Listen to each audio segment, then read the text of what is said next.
This is a paper called Returns to Buying Winners and Selling Losers, Implications for Stock Market Efficiency. It's written by Narasimham, Jegadeesh, and Sheridan Titman. Both of the authors are from the Anderson Graduate School of Management at UCLA. The paper was published in the Journal of Finance in March of 1993, and we were able to pull it from JSTOR. Okay, let's jump into it.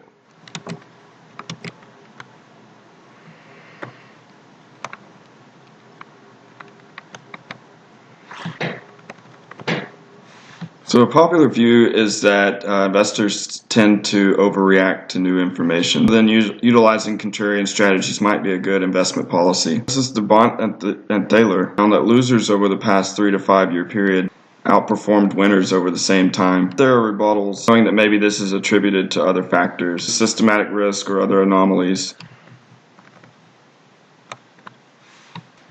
Other papers show that short-term contrarian strategies perform well. However, this isn't very practical. Transaction costs are taken into account. Also, it's been found that maybe the stock market participants are just staying reaction rather than overreacting to the new information. Prior studies related to momentum have concentrated on relative strength, for instance, buying past winners and selling past losers. This strategy was found to be profitable by Levi. However, it was found by others to almost be a data mining issue. And out-of-sample analysis finds that Levi's strategy isn't very profitable at all. Although not very prominent, the strength strategies do exist, particularly in the value line rankings, which have been shown to generate abnormal returns. So then the question is, right, the ones that say that relative strength rates abnormal returns, or that contrarian strategies are the ones that perform the best? And how can the results of the practitioners be so different than the academic literature? One thought is that maybe the practitioners' results have nothing to do with buying past winners, or it could be that there's just a difference between time horizons between the academic literature and used in practice. For example, a lot of the results could either be 1 week or a month, all the way out to 3 to 5 years. However, in practice, the relative strength rules are usually based on 3 to 12 month holding periods. So this paper here utilizes the 3 to 12 month time horizon with the New York Stock Exchange and Amex stock over the period 1965 to 1989. And in doing so, they show significant profits using relative strength strategies. And they find that the results of the test are due to just the systematic risk of the trading strategies, and also that it's not due to a delayed stock price reaction, as others have thought. Also, it's found that the time period of holding is very important, because after a 12-month holding period, its anomalous returns are lost. Similar results are found around earnings announcement dates. For instance, in the first 7 months after the earnings announcement, past winners outperform past losers. However, in the next 13 months, past losers outperform the past winners. So this paper is organized as follows. Section 1 describes the trading strategy. Section 2 documents the excess returns. Section 3 decomposes the profit into components. Section 4 documents these returns in subsamples stratified into beta and firm size. Section 5 measures these profits across calendar month versus 5-year subperiods. And then in Section 6 and 7, back tests are done over the 1927 to 1964 period. Section 8 examines these returns over earnings announcement dates. Section 9 concludes the paper. So let's look at Section 1, trading strategies. So the thought is that if stocks overact or underreact to information, then you can form profitable trading strategies based on past returns. And this would be in direct contrast to the efficient market hypothesis. So the strategies tested here are tried over past 1, 2, 3, or 4 quarters. And then holding periods over 1 to 4 quarters are also considered. So that's a total of 16 strategies. And then a second set of 16 strategies are used where a week is skipped between the portfolio formation period and the holding period. Skipping a week avoids the evidence in prior studies which rebuke the validity of relative strength, abnormal profits. So the way they set it up is the holding periods overlap And so the formation period is given the variable J, and the holding period is given the variable K. So when we're analyzing this, we can say that the portfolio is formed based on the past J months and held for the next K months. And so beginning of each month, the securities are ranked based on the prior returns for the past J months, and then they form equally weighted portfolios of deciles according to those rankings. And so the top decile would be considered the losers. Those are the ones that have, over the past J months, had the lowest returns. And the bottom decile is called the winners. They had highest returns over the past J months. And so at each month, the strategy buys the winner portfolio and sells the loser portfolio and holds it for K months. And so at the end of each holding period, that portfolio's stocks are closed out. However, there are other portfolios that overlap and remain. So depending on K, the holding period, 1 over K of all the securities in the portfolio are sold and replaced with the new portfolio at the beginning of each month. So the returns of the strategies noted above were calculated on both a buy and hold basis, as well as if the portfolios were rebalanced to keep the equal weights. And the buy and hold and the rebalanced monthly portfolios yielded about the same return. So authors opted to just use the rebalanced returns portfolios in their study. So let's look at section 2, the returns of relative strength portfolios. So this section analyzes the returns of the strategy explained in the previous section over the 1965 to 1989 period. And they used the stock market data from CRSP.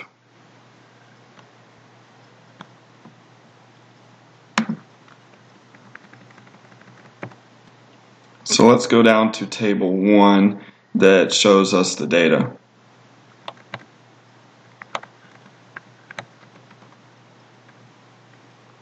So this table explains the results of the trading strategy discussed above.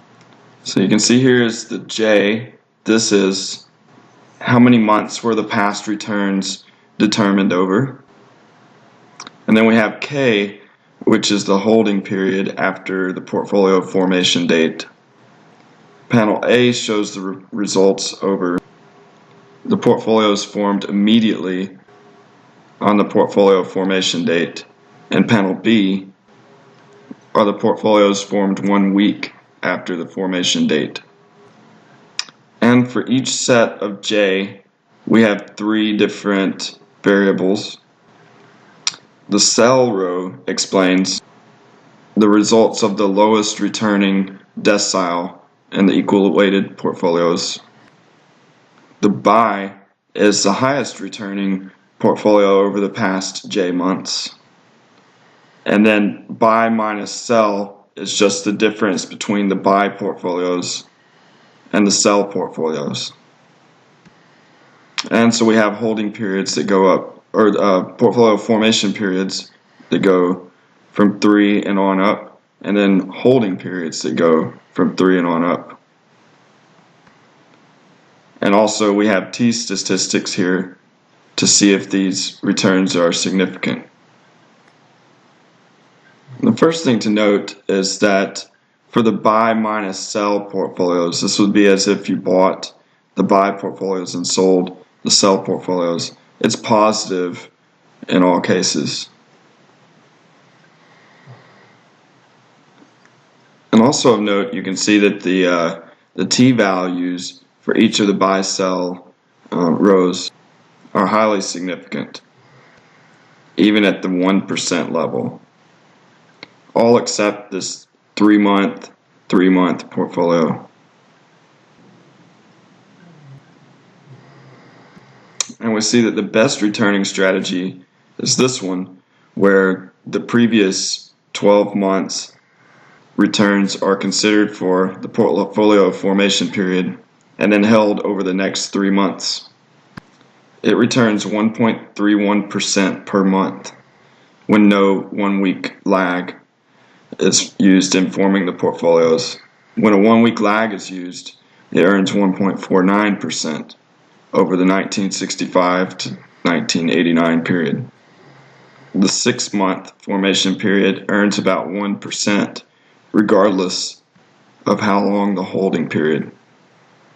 And the 1-week lag portfolios earn a slightly more than the immediate portfolios. So now that we've seen that these relative strength strategies are relatively profitable, we're going to take a look at just the 6-month formation and 6-month holding period portfolio alone. We could say that this portfolio is representative of the results of the others, and it's easier to just narrow in on this one rather than all of them.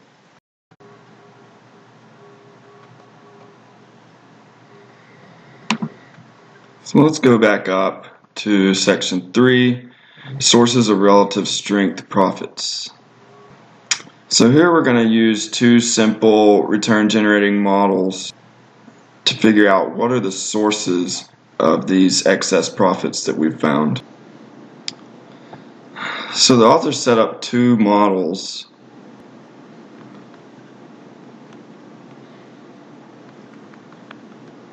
So in the model, the return over the period R should be composed of this unconditional expected return, maybe the market return, plus a series of factors,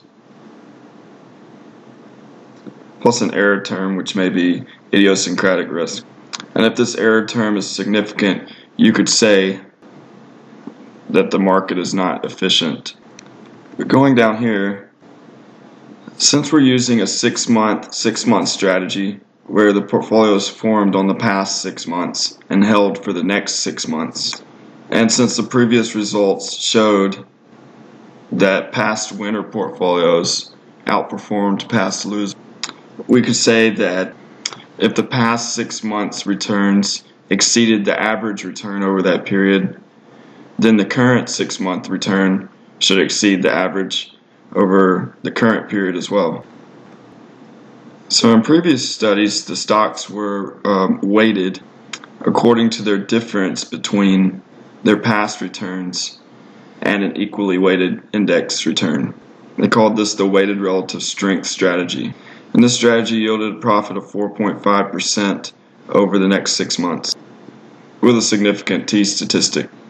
And this strategy correlated with the previous strategy in the previous section, and the correlation was 0.95, so that's pretty close. And so we could say that the equally weighted decile portfolios that are used throughout this paper have about the same returns as the WRSS, although the WRSS does provide useful information. And so now the authors decompose the previous 2 equations to get to this equation, which gives us 3 different sources of the relative strength profits.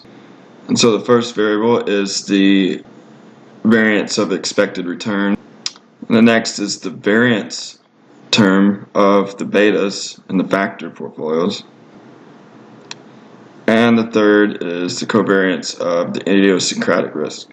So importantly, what we're trying to do here is find the source of the relative strength returns.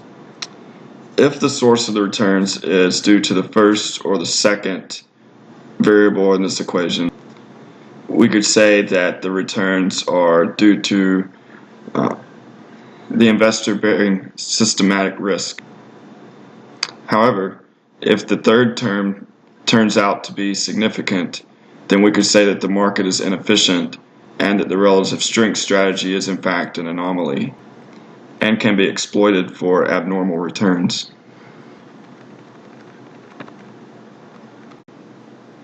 So let's look at section 3b, the average size and beta of relative strength portfolios. So the thought here is that maybe by selecting the relative strength portfolios, we are just buying high risk stocks that earn systematic returns. So let's go down to table 2 where we have the results. So two of the most common measures of systematic risk are the beta of the market return, as well as the size of the companies. A higher beta and a lower market capitalization would result in higher risk and higher return. So the first thing we note is from the beta perspective. If you remember the rankings for the deciles, portfolio 1 are the loser portfolios, those that returned the least in the past 6 months. And portfolio 10 are the past winners, the ones that returned the most over the past 6 months. So it looks like the winners beta was higher than the average over the period. However, it was lower than the past losers. So in doing the buy minus sell strategy here, you actually have a negative 0.08 beta, which is the difference of 1.28 and 1.36. So from this, you can't really say that portfolio 10, the winners, have a higher beta than the losers, and therefore are just gaining compensation for systematic risk. And the same thing's happening over at the market capitalization. The winner portfolios actually have a higher market capitalization than the loser portfolios, which would suggest that abnormal returns aren't due to compensated risk related to buying small companies. So in both of these cases, we could say that the abnormal returns related to the relative strength are not due to the first term in the prior equation, which was the variance of the expected return. So let's go down to section 3C. So here they're testing the serial covariance of returns. This would mean that the current returns are related to prior returns or lagged returns. And here they found that the serial covariance is actually negative, which reduces the relative strength profits. So we can say that the serial covariance is unlikely to be the source of the relative strength profits. So that means that the second variable in the previous equation is not the source of the profits related to relative strength strategies. And so in section 3D, we want to determine whether maybe stocks overreact or maybe they underreact to new information. So here we have the same equation as before with the return, the expected return, and here we have the factors split into a current factor and beta plus a lagged factor and beta. So looking at the first beta and the second beta, we'll be able to tell the different sensitivities to the contemporaneous factor and the lagged factor. So if the second beta is greater than 0, we could say that the investor partly reacts to the factor in a lagged time period.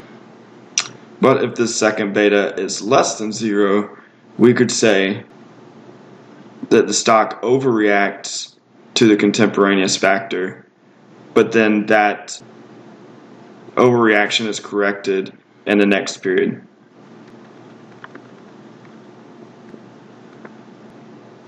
Okay, so putting this into a formula, you remember this one was the expected return on the weighted relative strength strategy.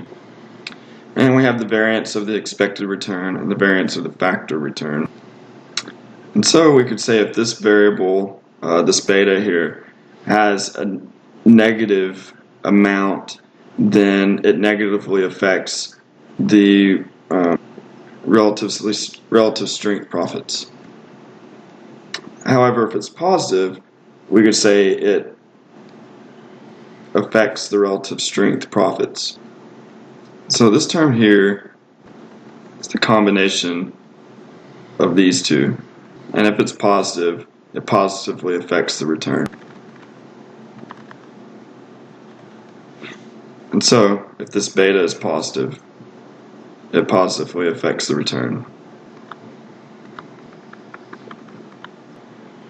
So then the profitability of the weighted relative strength strategy profits can be assumed to be dependent on the prior factor portfolio returns, if the lead lag effect is an important source of relative strength profits.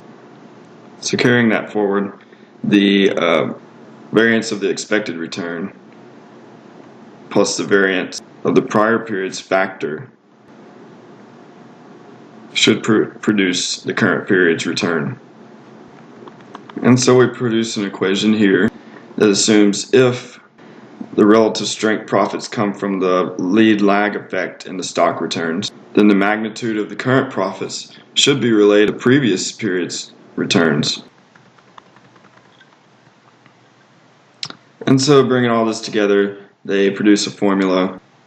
This is the return over the next 6 months with an alpha figure, the return over the past 6 months, and a beta figure. So what they find is this beta figure is actually negative.